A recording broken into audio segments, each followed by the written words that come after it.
The sun casts a golden shimmer across the surface of the pool as Marcus Wright leans back on his lounge chair, soaking in the quiet hum of a Saturday afternoon.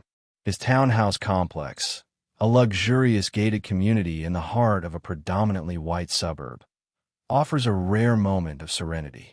For once, life feels good, peaceful. The scent of grilled burgers drifts from the picnic area.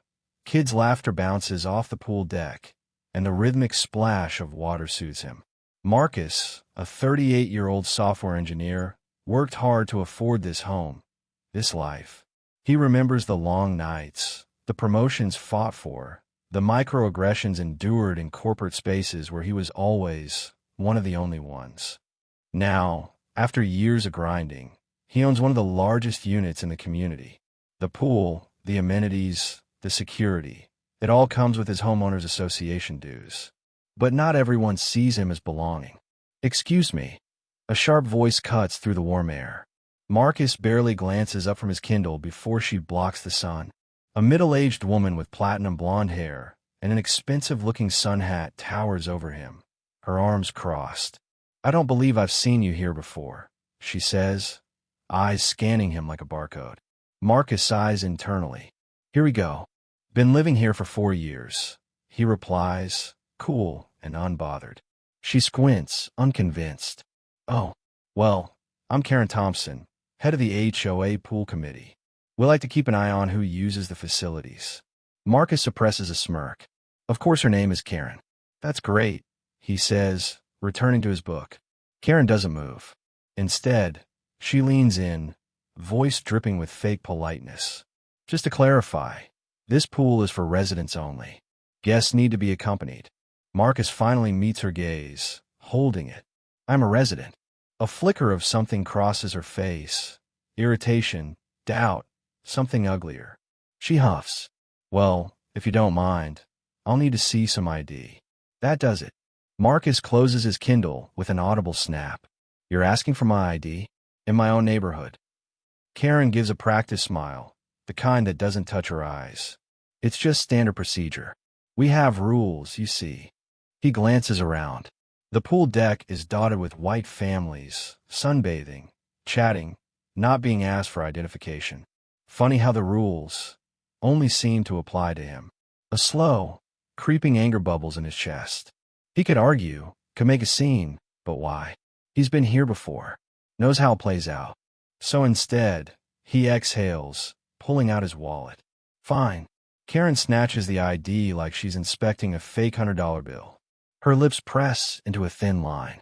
"Marcus Wright. HM. I'll have to check this with the system." She turns sharply and marches off toward the pool office, already pulling out her phone. Marcus watches her go, jaw tightening. Something tells him this isn't over. Marcus watches Karen disappear into the pool office, her phone pressed tight to her ear. He exhales sharply, shaking his head. He's seen her type before. Gatekeepers, self-appointed enforcers of spaces they think he doesn't belong in. Still, something about this feels off. He tries to let it go, returning to his Kindle, but the moment is ruined. His eyes drift toward the families in the pool. No one else was stopped, questioned, or asked for ID. He catches a few glances in his direction, some curious, some indifferent. No one speaks up. They never do. 15 minutes pass. Then 20. Karen hasn't returned. Marcus shifts in his chair, irritation prickling under his skin. What the hell is she checking? His name is in the system. His dues are paid. There's nothing to check. Then, from across the pool deck, he hears her voice. "I'm telling you, something isn't adding up. I checked the database, and I don't see his name attached to this property." Marcus sits up, ears sharp. Karen is near the clubhouse now, speaking to another resident, an older white man in a golf polo. She's animated, gesturing toward Marcus. The unit he claims to live in, it doesn't list him as the owner.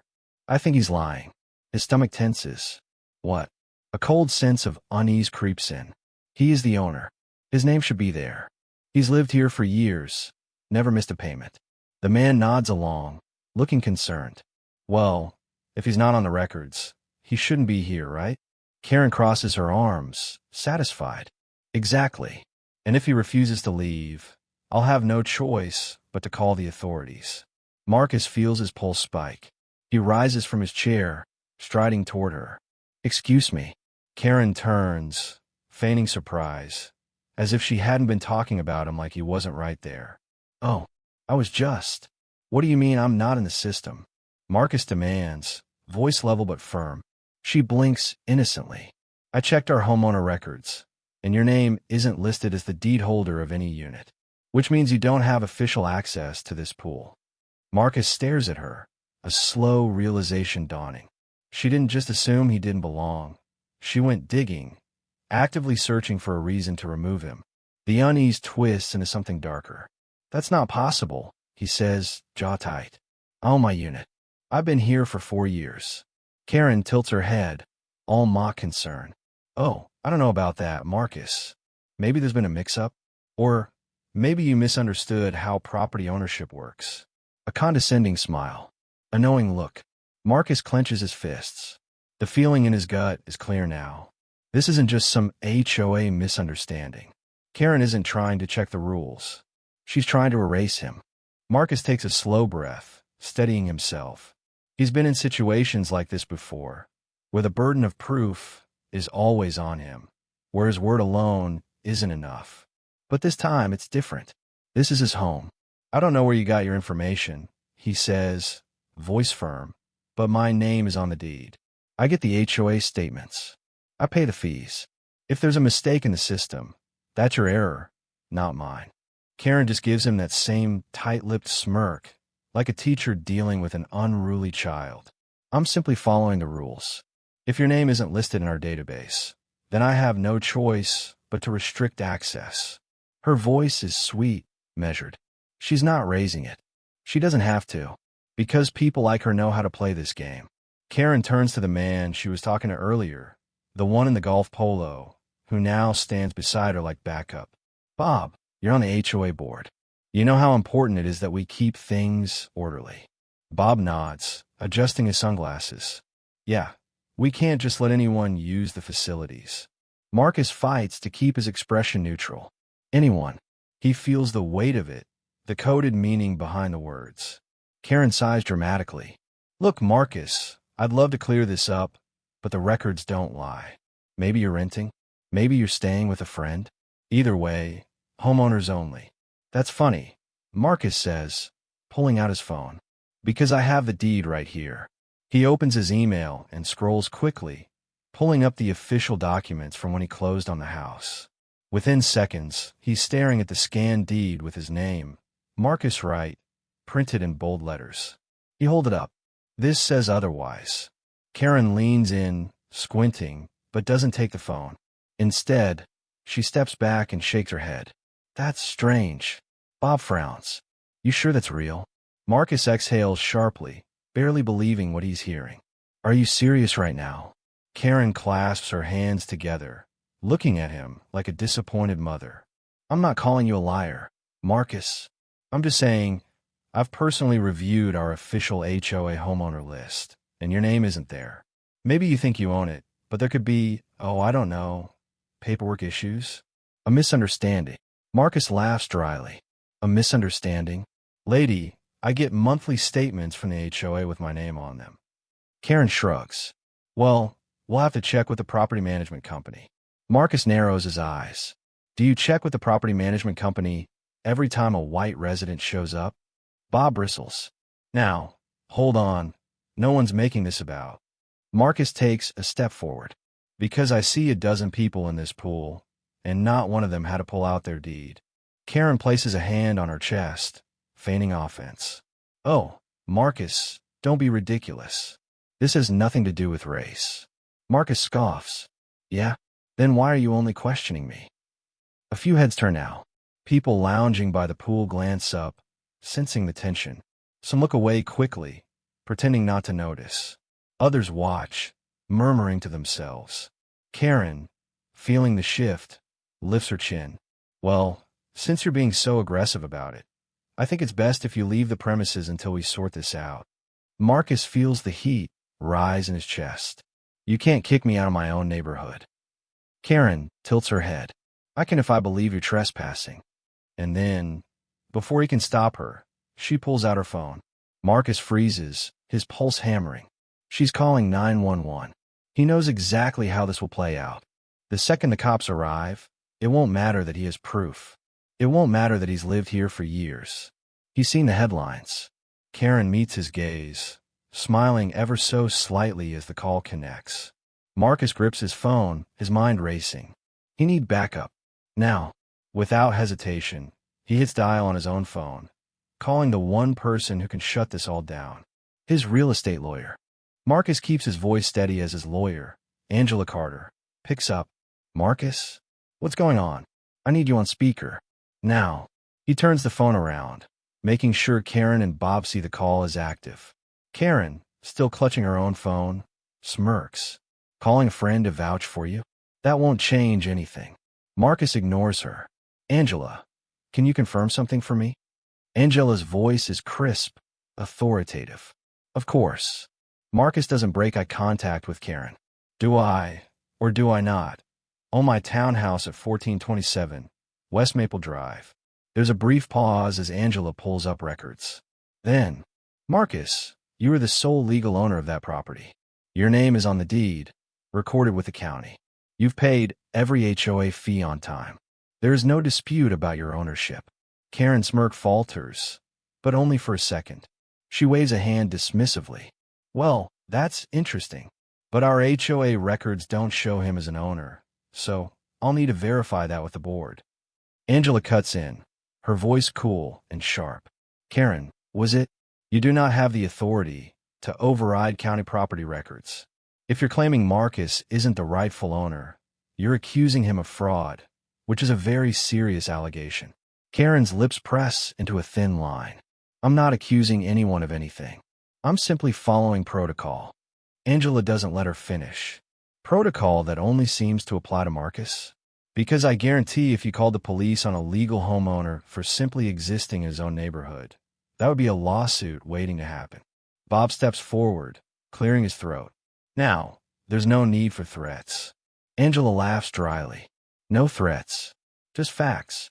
In fact, let's discuss legal ramifications. Her voice hardens. Karen, you may not know this, but what you're doing, discriminating against a black homeowner while enforcing different rules for others, is a clear violation of the Fair Housing Act. That's a federal offense.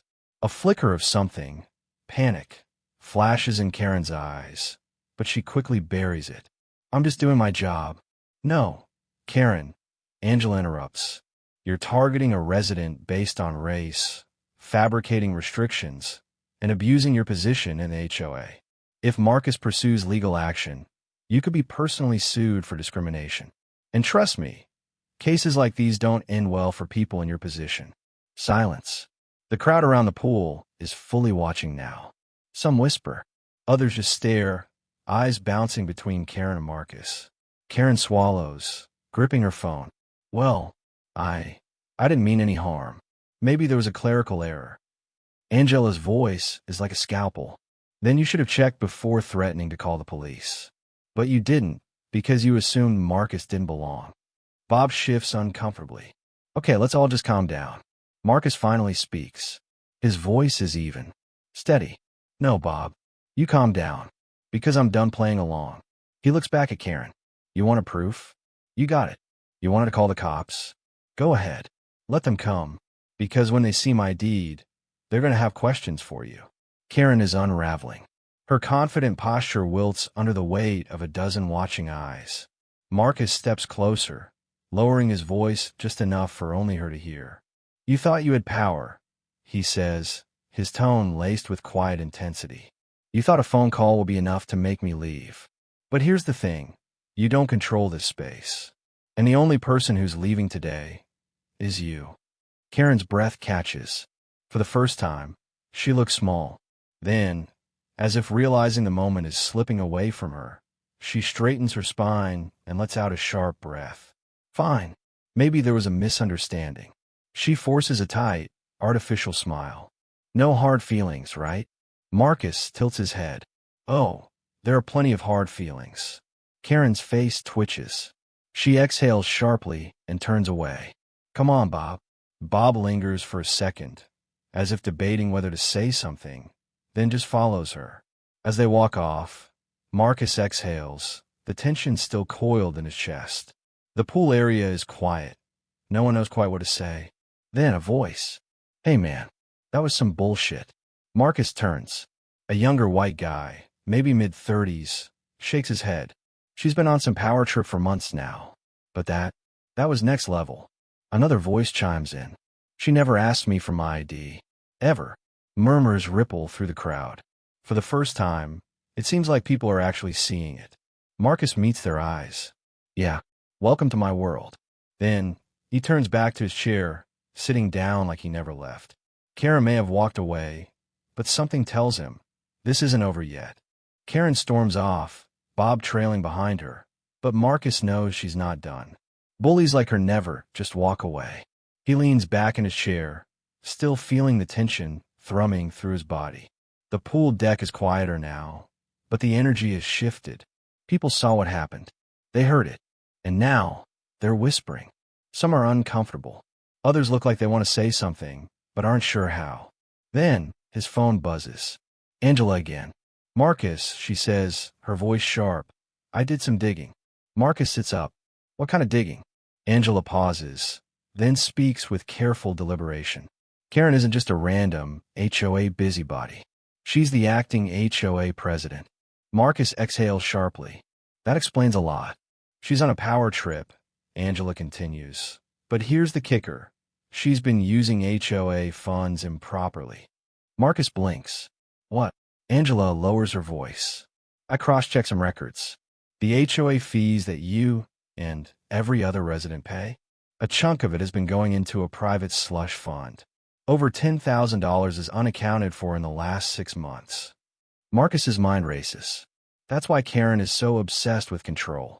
It's not just about her fragile ego. It's about keeping people from looking too closely. Marcus glances over the clubhouse. Karen and Bob are inside now, probably trying to regroup. Then, another thought hits him.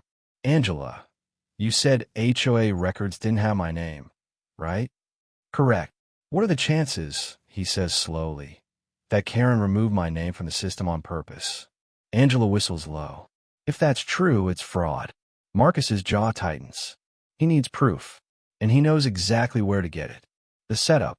Marcus stands and walks toward the clubhouse. A few residents watch him go, curious. Some even follow. Inside, Karen and Bob are huddled near the front desk, speaking in hushed voices to the property manager, an older woman named Linda.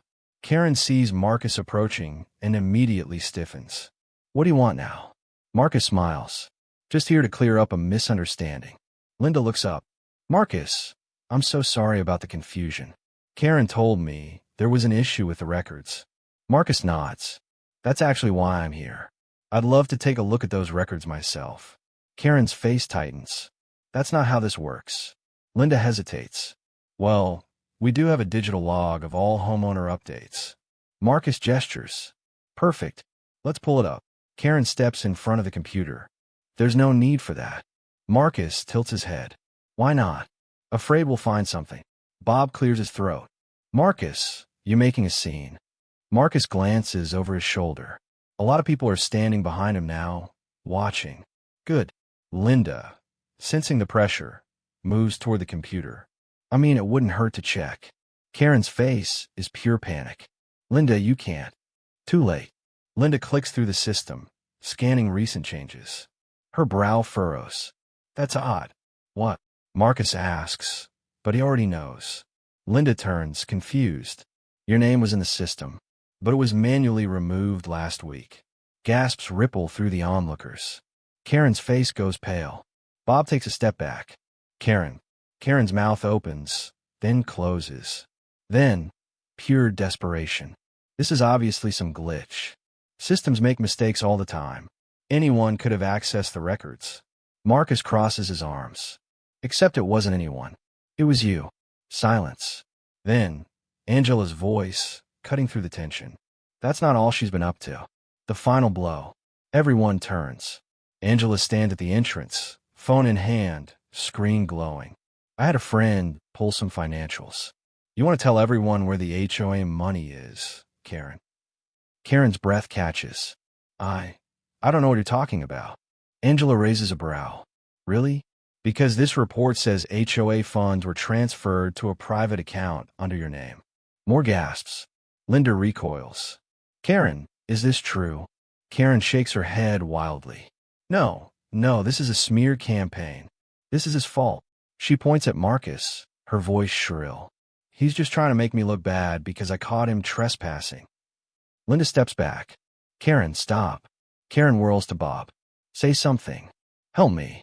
Bob, who has been steadily inching toward the door, raises his hands. I think I'm going to let you handle this. And just like that, he abandons her. Marcus watches as Karen's world crumbles in real time. She turns, eyes darting between faces, looking for someone to defend her. No one does. Because now, the truth is out. Linda clears her throat, her voice tight. Karen, I think you need to leave. Karen stiffens. You can't. I can. Linda's voice is final. And on Monday, the board will be meeting to discuss legal action. Karen's hands shake. I didn't. No one cares anymore. Marcus leans in, voice low. Funny. I thought you ran this place. Karen's face twists, a mix of anger and humiliation.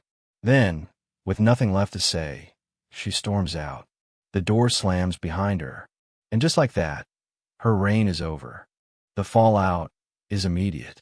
By the next morning, the entire neighborhood is buzzing with what happened.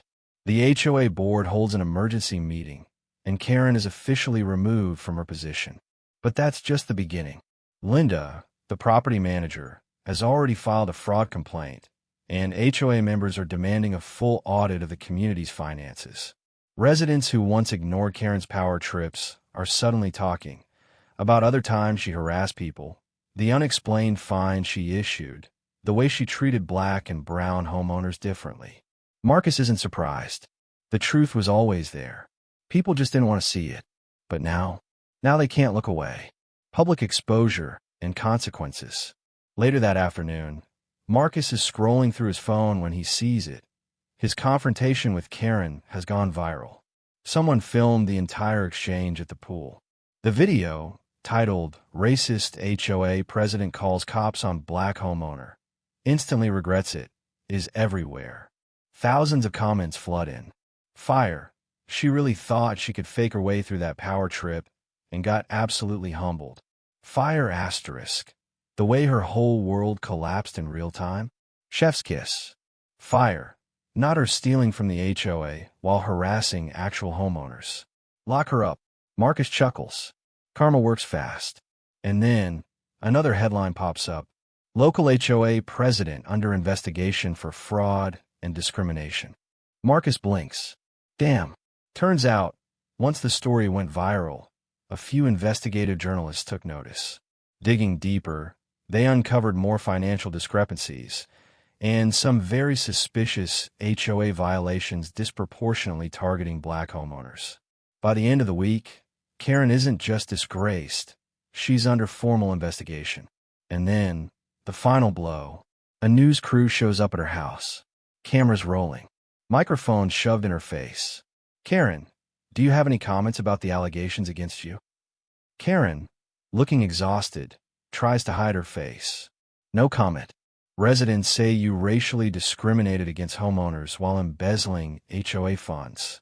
Is that true? She slams the door. Marcus watches the clip later that night, shaking his head. Not so powerful now, is she? Neighborhood reflection and change. In the days that follow, something unexpected happens. Neighbors, some who barely spoke to Marcus before, start coming up to him. Hey man, I saw the video. I had no idea she was doing all that. Honestly, I should have said something sooner. I just figured it wasn't my problem. You handled that better than I ever could. I'm sorry you had to deal with it all. It's not perfect, but it's something. One morning, Linda catches Marcus on his way to the pool.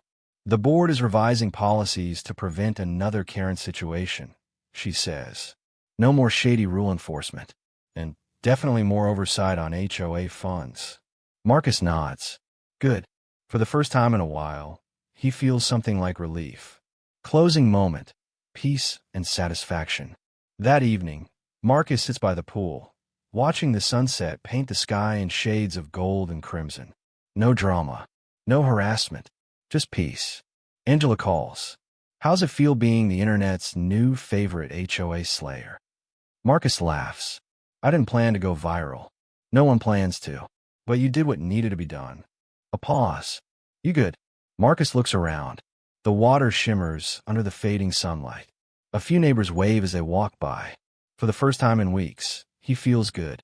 He exhales, smiling. Yeah, I am. The end.